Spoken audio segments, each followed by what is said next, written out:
Malawi Parliament makes some important statements about South Africa.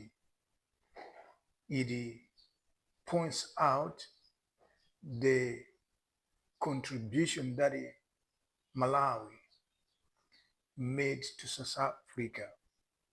In this video, I would like you to watch it up to the end to appreciate the concerns that the members of parliament and the government of Malawi are concerned about with the current situation that is happening in South Africa as foreigners are experiencing attacks in the form of xenophobia.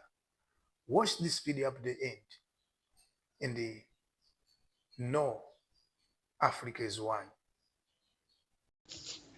Right Honorable Speaker, I stand this morning, Honorable Speaker, very disappointed, wounded, and concerned by the continued xenophobic attacks in the Republic of South Africa, as highlighted by the Minister. Right Honorable Speaker, we are disappointed because the very people who helped build South Africa are now being attacked, displaced, and told they do not belong there. But I would like to draw your attention, Right Honorable Speaker, and the House, number one, on our shared history and contribution. Right Honorable Speaker, from the year 1967 to 1990, this government had a program with the government of South Africa called TEBA, the Employment Bureau of South Africa. Malawians went to South Africa under this bilateral agreement, and our fathers and brothers worked in the gold mines of Watersrand in Johannesburg, Landfontein, Springs, Kreuzberg, and in the gods of Free State and several other places in South Africa, including Mpumalanga.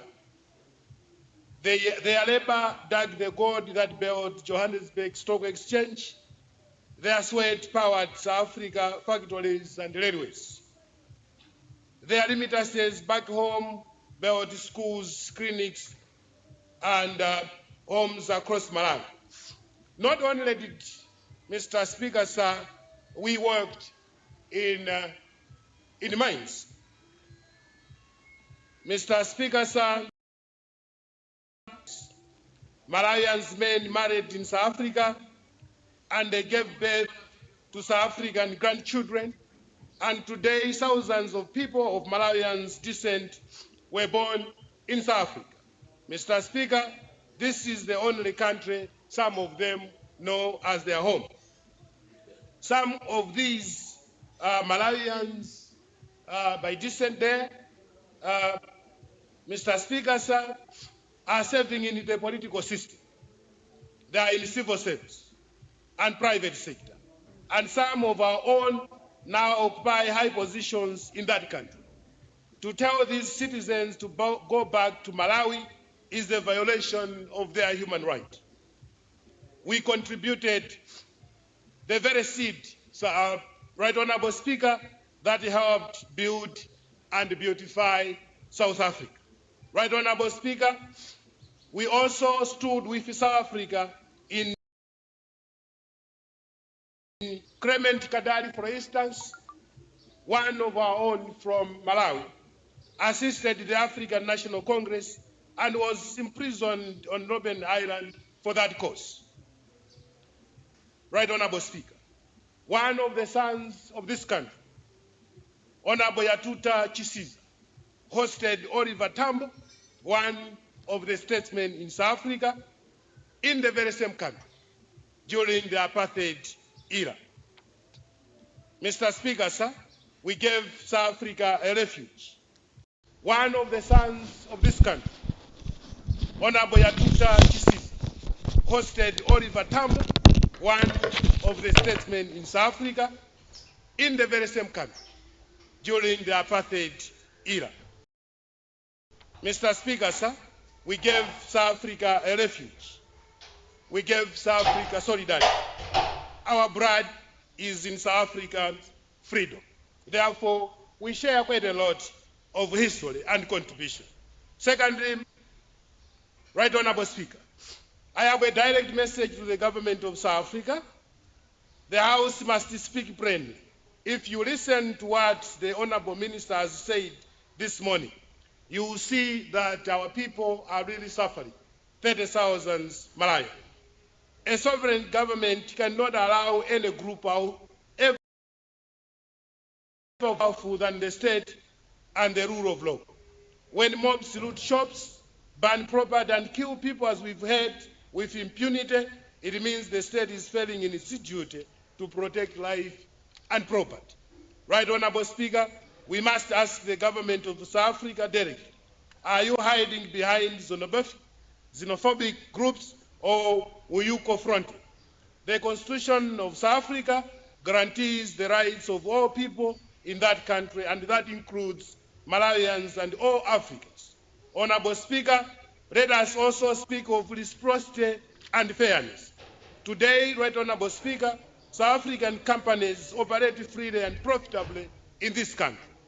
Our banks, our shopping malls, money transfer services, transport companies, and many others are South Africa owned. They employ Malawians, of course. They serve Malawians, but they are protected by the Malawian law. Ask, should we now tell our people to close these businesses here? The answer is no. We cannot respond hate with hate. Malawians will not do that because we believe in Ubuntu. But South Africans must understand that brotherhood and investment work both ways. Right Honourable Speaker, you cannot enjoy our market, or they cannot enjoy our market while our people are being attacked. Number three, Right Honourable Speaker, human cost, our detaining brothers and sisters. I have really appreciated what has been included in the ministerial statement presented by the Honourable Minister this morning. The images that are coming from South Africa are very painful.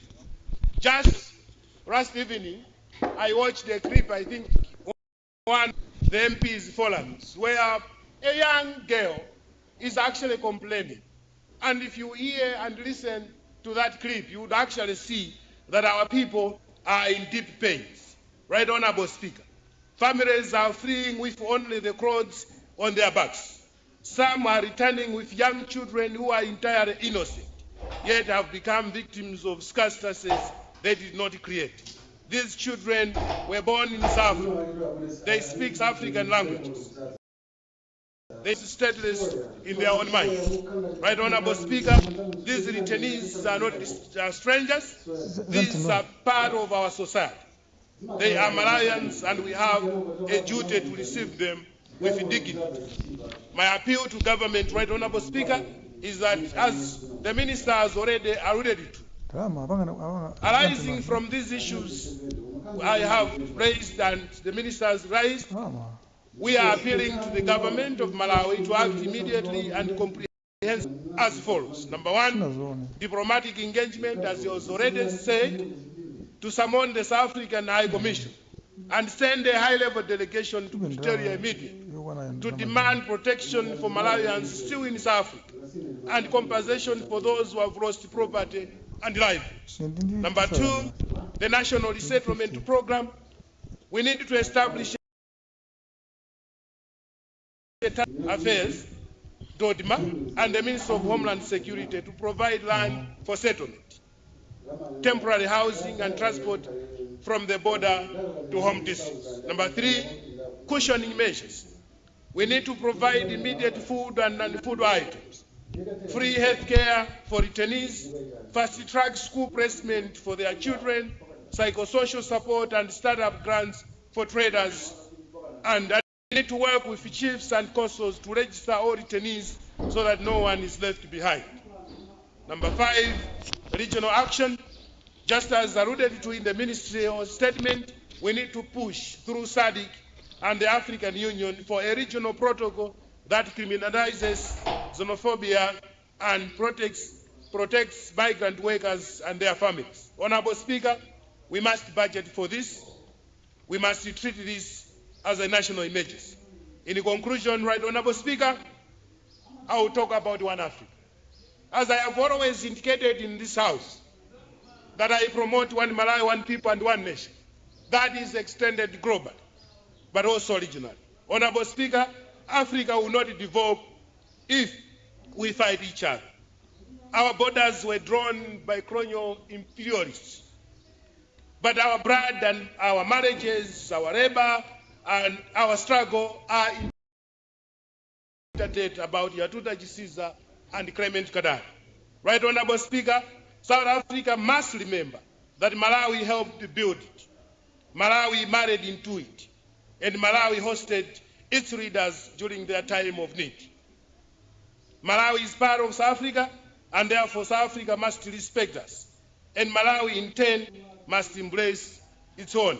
Right Honorable Speaker, in the spirit of one people, one continent, thank you for your attention. Thank you very much, Right Honorable Speaker.